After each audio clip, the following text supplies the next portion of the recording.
क्या उदारता का अर्थ केवल पैसा दान करना है? अगर कोई व्यक्ति बहुत धन देता है लेकिन उसके हृदय में करुणा नहीं है तो क्या वह वास्तव में उदार है? और दूसरी ओर अगर कोई व्यक्ति लोगों को भगवान से जोड़ता है तो शास्त्र उसे सबसे बड़ा उदार क्यों कहते हैं? आज हम जानेंगे शास्त्रों में उदारता का वास्तविक अर्थ क्या है, भगवान को सबसे दयालु क्यों कहा गया है और क्यों श्री चैतन्य महाप्रभु को कहा गया महावदन्यावतार।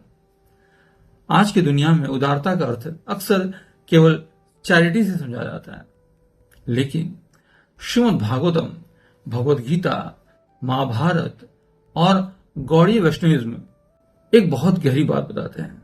वास्तविक उदारता केवल धन देना नहीं है। उदारता का अर्थ है हृदय की विशालता, दूसरों के कल्याण की भावना, करुणा, क्षमा और अंततः लोगों को भगवान से जोड़ना। भागवत में साधु का लक्षण बताया गया है। उसमें कहा गया है, तितिक्षा कारुणिका शुद्ध सर्वदेही नाम अजात शत्रु श्रांता साधु साधु भूषणा। अर्थात साधु कौन है?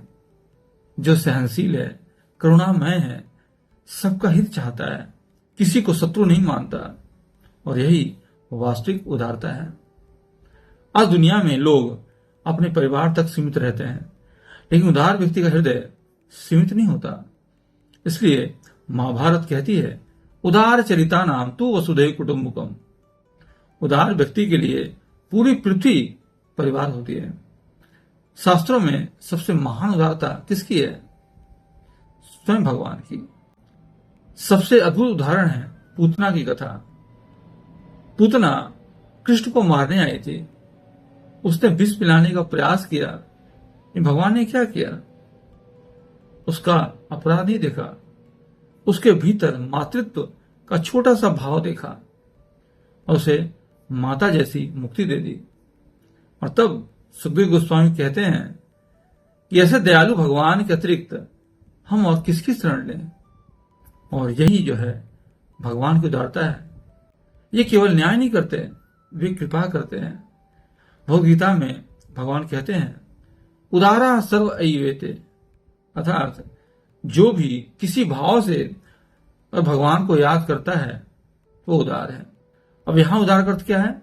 ऐसा व्यक्ति जो केवल अपने स्वार्थ तक सीमित नहीं है, जिसकी चेतना ऊंची हो चुकी है। गौड़ीय वैष्णवी कहती है, सबसे बड़ी उदारता क्या है? भक्ति देना। इसलिए श्री चैतन्य महाप्रभु कहा गया है महावदन्यावतार, सबसे महान अवतार। क्यों? क्योंकि उन्होंने जाति नहीं देखी, योग्यता नहीं देखी, पात्रता नहीं देखी। उन्होंने हर व्यक्ति को कृष्ण प्रेम दिया। इसलिए प्रार्थना की जाती है, नमो महावदन्याय कृष्ण प्रेम प्रदायते। हे प्रभु, आप सबसे उदार हैं क्योंकि आप कृष्ण प्रेम देते हैं। शास्त्रों के अनुसार उदारता के 4 स्तर हैं। दान की उदारता, धन या वस्तु देना। दूसरा, हृदय की उदारता, क्षमा और करुणा रखना। तीसरा, ज्ञान की उदारता, सत्य और धर्म का ज्ञान देना। और चौथा है भक्ति की उदारता, लोगों को भगवान से जोड़ना। और शास्त्र कहते हैं सबसे श्रेष्ठ है भक्ति की उदारता, क्योंकि यह केवल जीवन नहीं बदलती, आत्मा की दिशा बदल देती है। तो शास्त्रों के अनुसार उदारता केवल दान देना नहीं है।